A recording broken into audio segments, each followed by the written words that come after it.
Ladies and gentlemen, we finally reached the not-so-epic conclusion to Chucky Season 3. And if Chucky's little presidential address at the end of this episode is any indication, we are in store for some more cringe in the near future. The only thing cringe here is your flop YouTube channel, which you are desperately trying to get views for, clearly. A YouTuber whose goals it is to get views? Say it isn't so.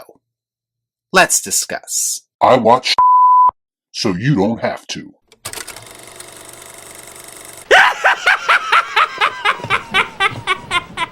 I'm going to start this video off by giving this episode just a little bit of credit for something. Throughout most of this episode, with the exception of the last few minutes, this very much did feel like a finale. Not just a finale of the season itself, but a finale of the entire Chucky story. If Don Mancini was smart and self-aware at all, which he is not, he would have left it at that. We got to see essentially a highlight reel of Chucky's entire serial killer career. We even got a scene where old Charles Lee Ray and younger Charles Lee Ray interact with each other. It was starting to feel like they were bringing some closure to this story. But in typical Don Mancini fashion, he doesn't know when to stop.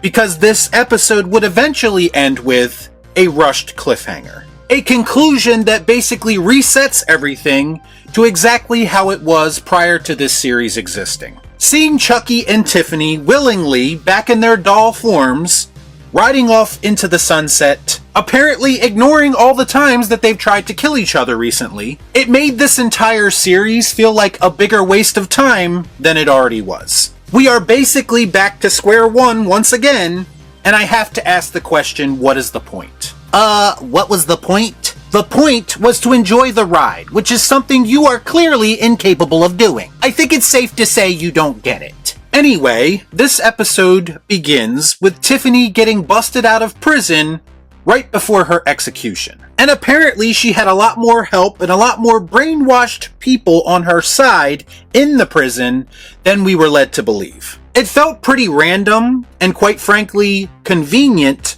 for all of these people to reveal themselves in this moment, when I thought it was made pretty clear at the end of the previous episode that Tiff was out of options and she was coming to terms with the fact that she was going to die. So I say again, why continue to waste our time on these moments that ultimately go nowhere? Just say you don't like great writing and be done with it. Seriously, why do you ruin your experience by thinking too much? Just turn your brain off. It's not that hard. Or maybe you need to turn your brain on and raise your standards just a little bit. Just saying. Next we have Jake navigating through the spirit world and getting tested by his dead father, who's trying to lay a guilt trip on him. Jake takes the opportunity to tell his dad how he really feels and how he made him ashamed of being gay. This leads to Jake actually forgiving his father and telling him that he loves him. This show has been desperately trying to make me care about Jake for a long time, but I still just can't get past his punchable face. Ugh, why do you have to ruin this beautiful moment with your hatred? Jake getting closure with his father is peak television. Peak, like a lot of the other words that you use, is starting to lose meaning. Eventually, Jake finds Chucky Prime and asks him about Caroline and what he ultimately wants. Chucky does tell Jake where Caroline is, but he also tells him that he's wasting his time if he thinks whatever he is trying to do is actually going to work. In the back of my mind, I'm like, Chucky is all of us right now. He's speaking for us. Jake has been wasting our time for 3 straight seasons now. Last time I checked, no one forced you to watch 3 seasons of this show. But using Chucky for clicks is your thing, so I get it. What can I say? Chucky and Real Shift and Chucky. Connected forever. Jake eventually finds good Chucky, or what he thinks is good Chucky, but it turns out to be all a big distraction. Also, Chucky Prime can possess Jake's unattended body. Am I watching Insidious, or am I watching a Chucky TV series? Also, we are led to believe that this was Chucky's plan the entire time. I have to ask, how exactly did Chucky know that Price has this experimental drug that Jake will volunteer himself to take in order to die on purpose. Chucky clearly baited him into it, you idiot. Your media literacy is at an all-time low. In fact, you might be the worst critic who has ever existed. The 5 minutes runs out and Devin decides to rescue Jake with an injection.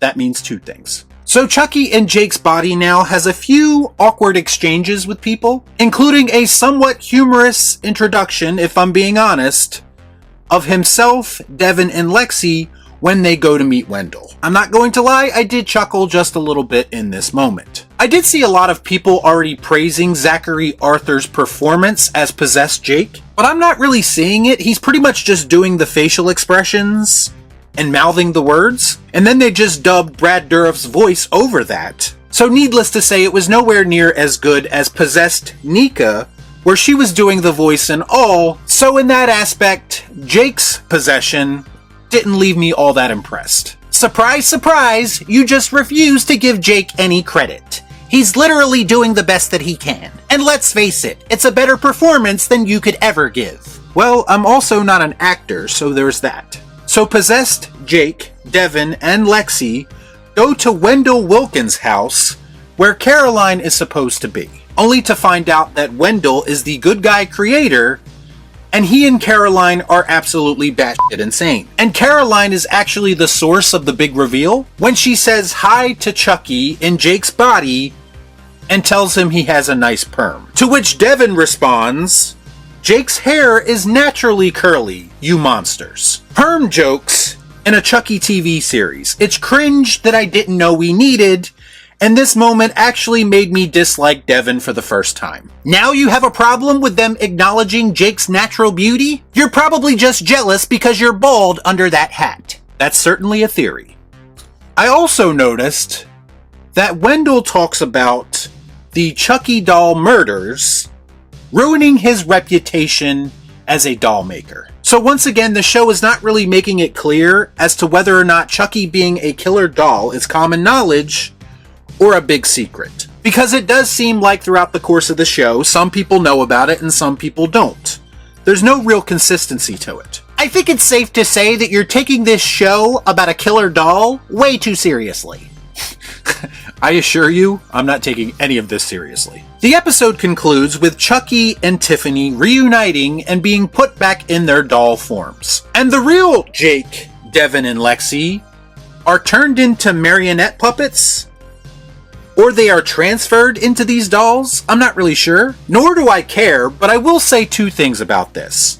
For one, this was some of the worst CGI I've ever seen. And two, this would be an opportune time for this show to move as far away from these three characters as humanly possible. To me, the core three's story is pretty much over. They serve no greater purpose moving forward. So I think it's time to say goodbye and good riddance for the sake of everyone's sanity, including my own. This is Jake's story just as much as it is Chucky's, you incel.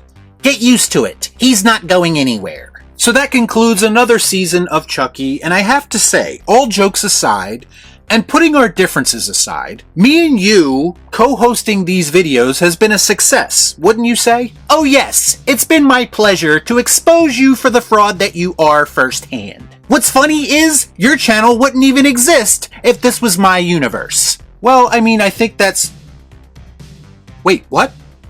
Your universe? Perhaps I've said too much. Thanks for watching, man babies. Y'all be cool. Right on.